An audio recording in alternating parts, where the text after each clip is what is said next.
Hi guys, welcome to Princess Ninja and Keto. My name is Melanie. Welcome to my home in the sunshiny state of Florida, where it is 54 degrees at 9 a.m. I've been super busy this morning. I've already gotten all of my housework done. I'm getting ready to cook myself some breakfast, but you're gonna see kind of my daily vlog, a day in the life like you do every day, only I had a request to talk specifically about leg cramps and electrolytes. But before I go there, I need to give you a disclaimer. I am not a doctor. I am not educated on any level or certified to give you medical advice. The content of my video today is primarily going to be based on my personal experience, how I balance my electrolytes, signs that I know that I'm electrolyte deficient, what type of products do I consume to help me combat those leg cramps, things like that, and some of the most common reasons for leg cramps. So, there's the disclaimer. If you have any doubts, call your doctor. I'm not a doctor. I'm not a doctor. Alright guys, I know some of you are highly annoyed by the chipmunk voice, but that's just my disclaimer. So I'm not a medical doctor, right?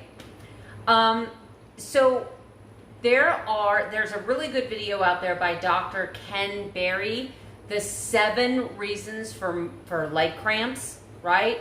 And the last 2 are really super dangerous. So if you have any questions at all about leg cramps that do not go away when you try all of the electrolyte resources, when you've tried to hydrate, when you've rested the muscle and those cramps aren't going away, I highly recommend it because there are a couple of issues that can be deadly. It can be a sign that you are in major distress. So if you have leg cramps that are worsening, they're not getting better, get to your doctor. Stop looking on YouTube for answers, get to your doctor.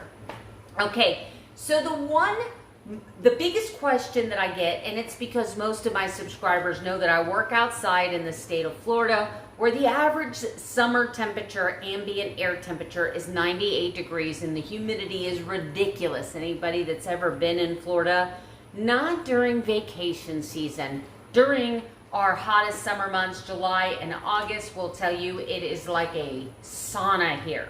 It is like a sauna. And also a lot of people ask me all the time, Melanie, you work outside in the state of Florida in that heat, in that humidity, how much water do you drink? Number one, there's a lot of people out there pushing to drink water, drink water, drink water. And yes, water is fundamental to health, right? You've got to have water. Our bodies are made up of so much water. You've got to replace what you've lost.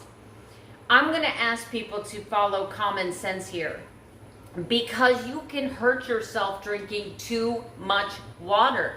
If you are constantly drinking water, let's say that somebody's telling you you should be drinking as many ounces as pounds you weigh, you are more than likely flushing salt, potassium, magnesium. You are actually causing yourself more harm than you are just drinking when you're thirsty. Being mindful of what temperature is it today? I mean, come on guys, common sense. Let's make it sexy again, right? I'm working outside in the yard today.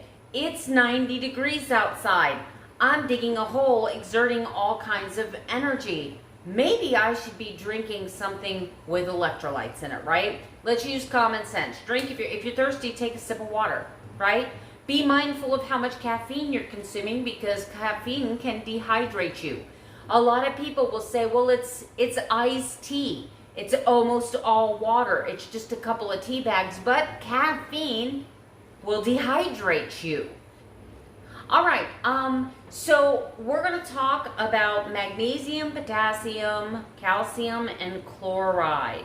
Those are considered electrolytes, and what they do is they actually are the conductor. If you think about it, all of these minerals are conductors. They allow energy to flow. They actually are the reason that energy makes it from your body into your muscle fiber so that you can use flex. Yeah, welcome to the gun show. So right then and there, electrolytes in my body were like, hey, she's flexing, let's get sexy. But anyway, so the most common is a lack of magnesium, but there's a lack of magnesium in the population, even people not on a ketogenic diet, because our soil is not as nutrient as it used to be. Therefore, most of the stuff that we're eating does not have the magnesium. So there's actually a lot of people out there that have a magnesium deficiency, and it can't always be detected by blood work. So next are the items that you can eat that are really high in magnesium. All right, there's one food out there. I know some of you are going to get squeamish. It's high in calcium and it's high in magnesium, and that is any fish that you consume the bone, such as anchovies, sardines, wild caught salmon, right? Those are all very good sources of magnesium. There are actual essential fats, acids, and fatty meats that help move the calcium where it needs to go. You can consume calcium, but if you're not getting the proper fatty acids, it won't move it to the places that it needs to go. Just like if you're not consuming enough electrolytes, or if you're trying to do this whole I drink a gallon of water thing a day, you are flushing the electrolytes. There's nothing to carry the energy from your body to the muscle. And if you're not eating enough of these fatty acids, you're not carrying enough of the calcium to the muscle and bone where it is needed. All right, guys, now I'm going to show you what I use to supplement when I start feeling leg cramps.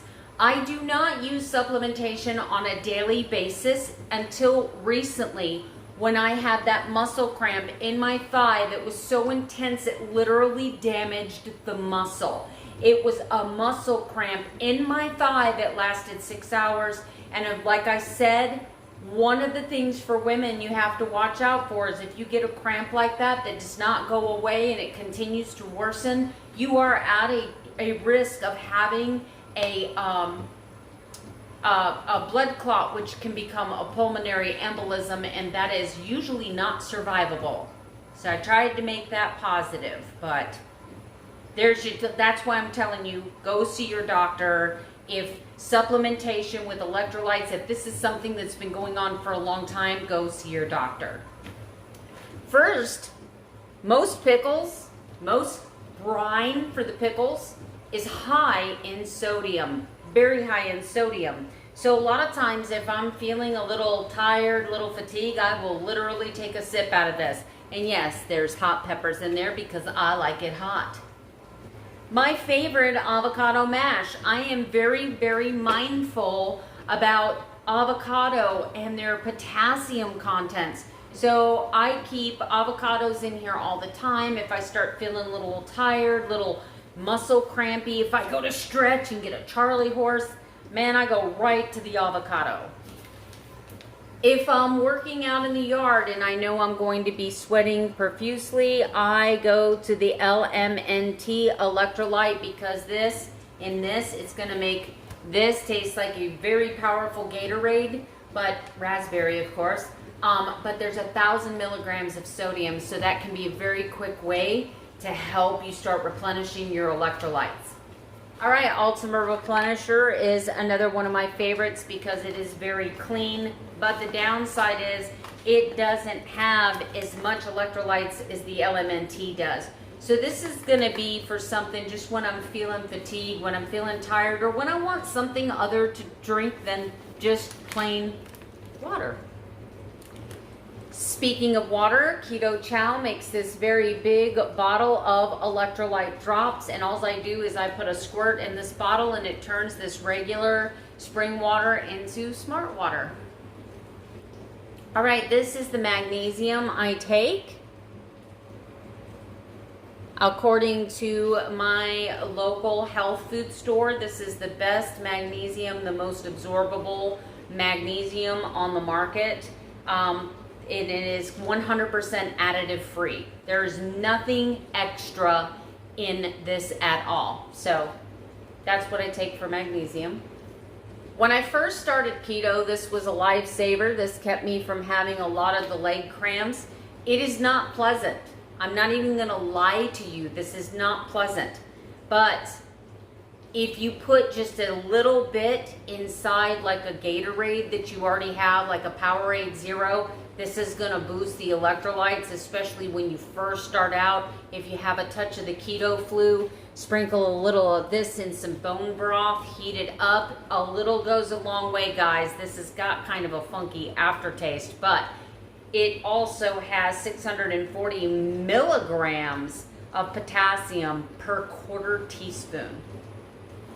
All right, so Powerade Zero is the ready-made electrolyte drink I go to if I realize I'm in trouble and there's nothing else around. Say we're out and about, say we're out on the boat fishing, I will usually throw a couple Powerade Zeros into the cooler just in case I get overexhausted, just in case I'm sweating profusely and there's nothing else out there. It's not like I'm gonna cook up a Swiss chard salad 20 miles out into the ocean. So I always make sure that I keep some Powerade Zero.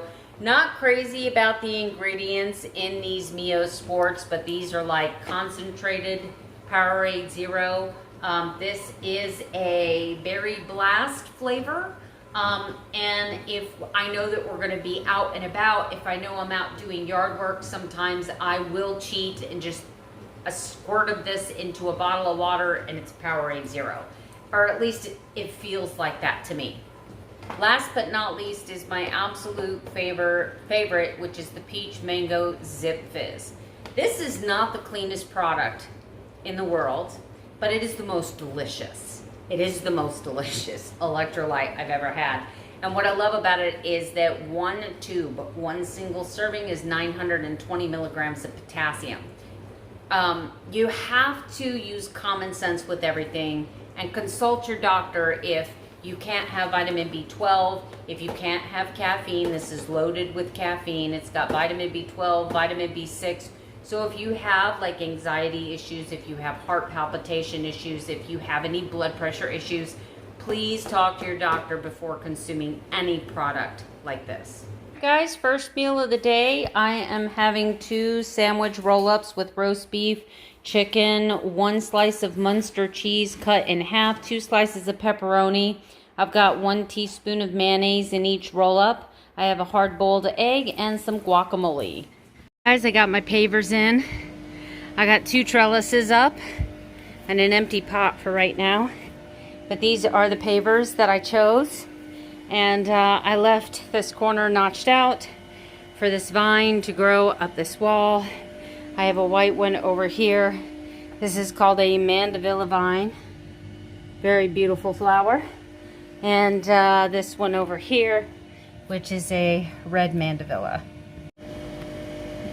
This is to keep the dogs out. I've installed a small little gate. I'm in the process of leveling that gate and adding some hardware. But yeah, this is what it's looking like, guys. All right, guys, I am headed for the shower. I have spent the last 4 hours lifting pavers. So I took those 30 pavers off a shelf and loaded them onto a cart. I took them off the cart and loaded them into my car.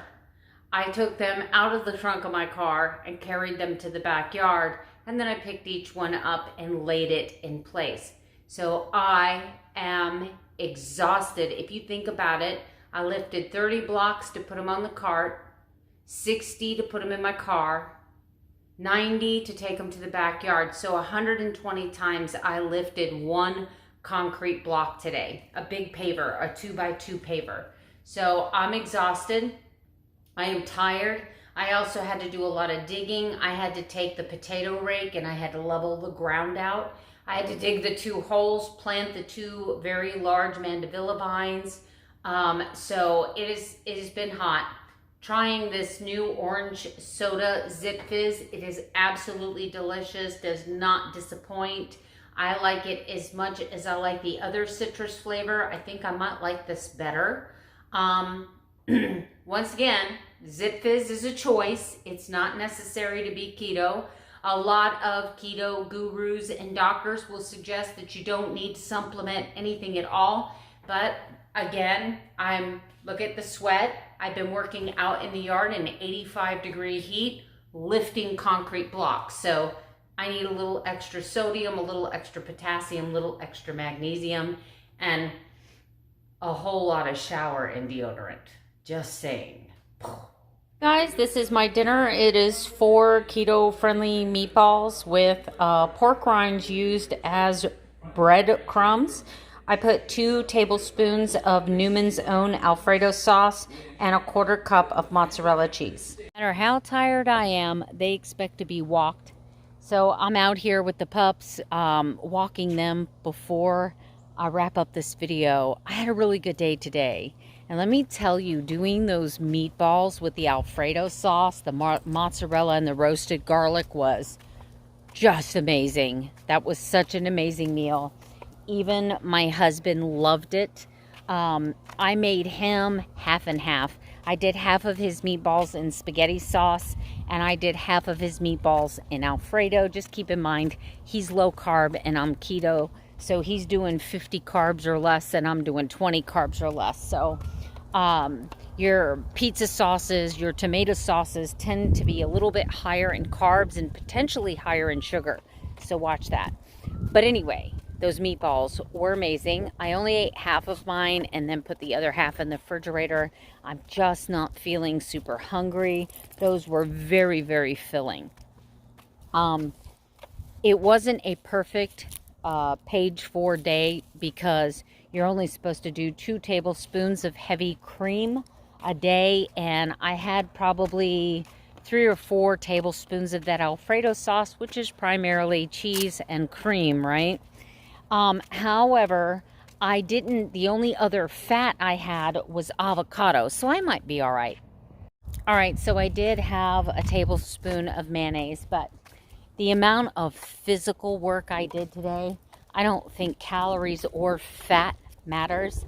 The reason I bring things up like that is because if you're considering starting phase 1 or page 4, end your carb confusion, you just need to know and be aware that the reason they limit you on these added fats is because if you still have fat to burn, you don't need to be putting butter in your butter. You know what I'm saying?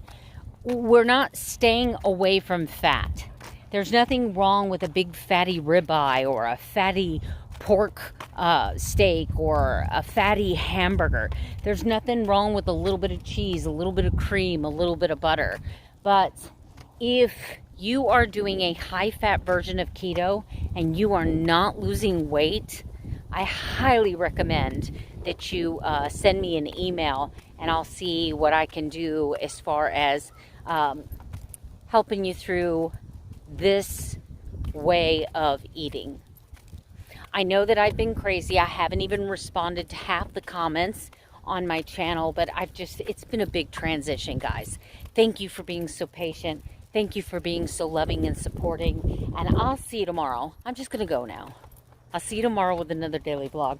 Good night. Sleep tight. Don't let the bed bugs bite.